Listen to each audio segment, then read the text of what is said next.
Bismillahirrahmanirrahim. Alhamdulillah wassalatu wassalamu ala Rasulillah wa ala alihi wa sahbihi wa mawalah.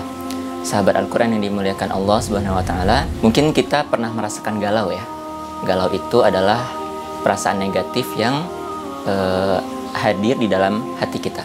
Kalau ditanya ke Mbah Google, disampaikan di sana galau itu adalah perasaan bingung, resah, gelisah, bimbang, gamang, dan sebagainya. Intinya adalah ketika seseorang merasakan galau, dia bingung mau ngerjain apa, gitu ya. Bahkan dia bingung dengan perasaannya sendiri. Maka bagaimana cara mengobati galau? Nah, alhamdulillah kita punya Quran untuk mengobati segala macam penyakit, termasuk galau ini ya.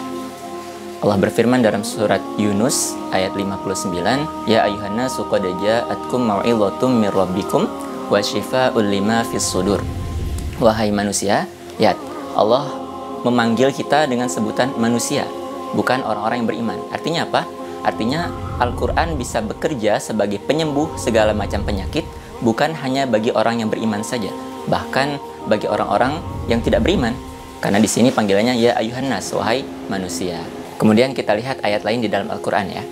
Di dalam surat Fussilat, Allah berfirman, Qul huwa lilladzina amanu hudan wa shifa. Katakanlah, Al-Quran itu bagi orang-orang yang beriman, ya, beriman kepada Allah, kepada hari akhir dan sebagainya, akan menjadi hudan wa syifa, menjadi petunjuk dan penyembuh. Ya. Kemudian di surat Al-Isra, Allah berfirman, wa yunazzilu minal Qur'ani ma huwa syifa. Dan Allah menurunkan Al-Quran itu menjadi penyembuh. Ya. Kita perhatikan ayat-ayat yang sudah dibacakan tadi. Ya. Tadi di surat Yunus sudah dijelaskan bahwa panggilannya adalah ya ayuhan nas. Artinya Al-Quran bisa bekerja sebagai penyembuh bagi siapapun, baik yang beriman maupun kafir. Kemudian di sana Allah menggunakan Quran. Ya. Guru kita, Ustaz Saiful Islam, sering menjelaskan ketika Al-Quran disebut dengan Quran, bukan kitab, bukan zikr atau furqan, artinya ia adalah wahyu Allah yang dibacakan atau yang didengarkan. Ya. Artinya apa? Ketika yang menjadi penyembuh itu adalah Quran, yaitu mukjizat atau wahyu Allah berupa bacaan, maka dengan mendengarkannya saja, dengan membacanya saja, dia akan menjadi penyembuh. Ya. Kita tahu bahwa ketika orang galau atau sedang sedih dan sebagainya, kalau didengarkan dengan musik-musik yang membuat rileks atau musik-musik yang menenangkan, akan menjadi tenang hatinya. Maka apalagi jika yang kita dengarkan atau yang dibacakan itu adalah Al-Quran, maka ketenangan yang akan diberikan akan sangat luar biasa. Ya. Sudah banyak yang membuktikan bahwa orang-orang yang tidak beriman pun ketika mendengarkan bacaan Al-Quran akan tersentuh, bahkan bisa bercucuran air mata. Kemudian kita gali selanjutnya di lanjutan ayat di surat Yunus tadi, ayat ke-60-nya, Qul bifadlillahi wa birahmatihi fabidzalika falyafrahu huwa khairum mimma yajma'un. Katakanlah, Al-Quran itu harusnya membuat kita bahagia. Fabidzalika falyafrahu. Semestinya orang-orang yang beriman itu yang sudah mendapat nikmat Al-Quran berbahagia dengan Al-Quran. Kenapa? Karena huwa khairum mimma yajma'un.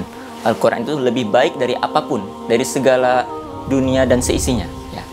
Jadi kalau orang-orang biasanya galau itu karena diputusin pacar misalnya, atau banyak masalah di pekerjaannya, pokoknya segala macam permasalahan di dunia, maka semua itu sebenarnya tidak ada apa-apanya dibandingkan dengan Al-Quran. Maka segala macam kesulitan dan masalah yang dihadapi seseorang, ya, harusnya tidak membuat dia sedih, karena dia memiliki sesuatu yang lebih baik daripada apapun. Ya. Ketika dia mencapai segala macam keinginan duniawinya, tapi jika dibandingkan dengan Al-Quran, maka segala sesuatu itu selain Al-Quran tidak ada artinya. Karena Al-Quran khairum mimma yajma'un, lebih baik daripada apapun. Maka ketika kita sudah memiliki Al-Quran, seharusnya kita sudah tidak galau lagi. Karena mau apa lagi? Kita sudah memiliki sesuatu yang lebih baik daripada apapun. Jadi kita bisa menjalani hidup ini dengan bahagia. Selanjutnya, tadi di ayat di surat Fussilat disampaikan Al-Quran itu akan menjadi syifa, menjadi penyembuh bagi orang-orang yang beriman. Sedangkan orang yang walladzina la yu'minuna bil akhirah wa huwa 'alaihim 'ama. Bagi orang-orang yang tidak percaya dengan akhirat, maka dia tidak akan bisa mendapatkan mukjizat Al-Quran. Artinya apa? Kita harus memperbaiki orientasi hidup kita. Tujuan kita harus akhirat, bukan dunia. Ketika orang banyak menyampaikan, saya sedang ingin mengejar masa depan. biasanya masa depan yang dimaksud di sini adalah masa tua. Sedangkan kita, orang-orang yang beriman kepada Al-Quran, masa depan kita adalah akhirat. Ya.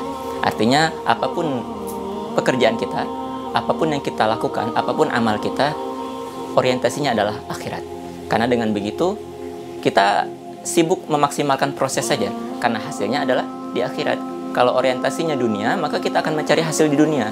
Kita akan berusaha agar mendapatkan hasil sebaik-baiknya di dunia. Sedangkan kita yang beriman kepada Al-Quran, tugas kita di dunia adalah memaksimalkan proses, berjuang semaksimal mungkin, sedangkan hasilnya akan kita dapatkan dari Allah nanti ketika kita sudah pulang ke akhirat nanti. Ya. Sehingga kalaupun banyak halangan, banyak hambatan ketika kita mencapai tujuan atau melakukan suatu pekerjaan, kita tidak akan khawatir. Bahkan jika menurut manusia pekerjaan kita gagal gitu ya, sebenarnya tidak gagal, asal prosesnya benar, asal niatnya lurus karena Allah dan prosesnya benar, berada di atas jalan Allah sesuai dengan apa yang Allah tuntunkan. Maka hasilnya akan kita cari di akhirat nanti.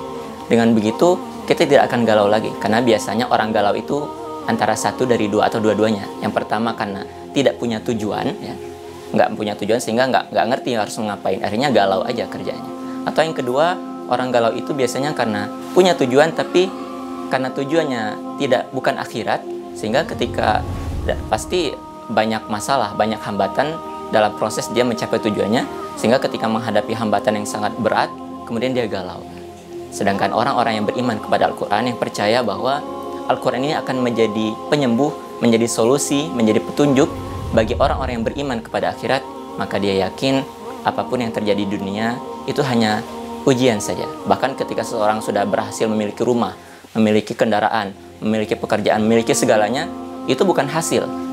Kata Al-Quran itu bukan hasil, tapi itu masih ujian, masih proses. Ya, dia akan masih akan diuji dengan segala macam yang yang menurut dia hasil, tapi itu sebenarnya adalah ujian. Harta, rumah, segala macam yang dia miliki di dunia itu masih akan menjadi ujian bagi dia. Apakah dia akan bersyukur dengan semua itu atau malah kufur? Dan hasil sesungguhnya akan didapat di akhirat nanti.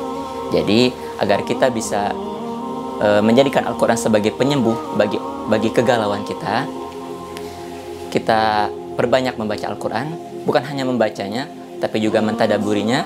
Kita meyakini bahwa segala sesuatu yang kita lakukan di dunia ini hanya amal, ya, hasilnya akan kita dapatkan di akhirat. Kemudian kita berusaha beramal sebaik mungkin dan kita mengisi kehidupan kita dengan segala macam aktivitas positif, bukan hanya positif menurut pandangan manusia, tapi juga positif menurut Allah, menurut Al-Quran. Mudah-mudahan Al-Quran benar-benar bekerja sebagai penyembuh bagi segala macam penyakit kita. Bukan hanya penyakit galau, tapi segala macam penyakit, baik fisik maupun non-fisik. Demikian, semoga bermanfaat. Subhanakallahumma wa bihamdik, asyhadu an la ilaha illa anta, astaghfiruka wa atubu ilaik. Assalamualaikum warahmatullahi wabarakatuh.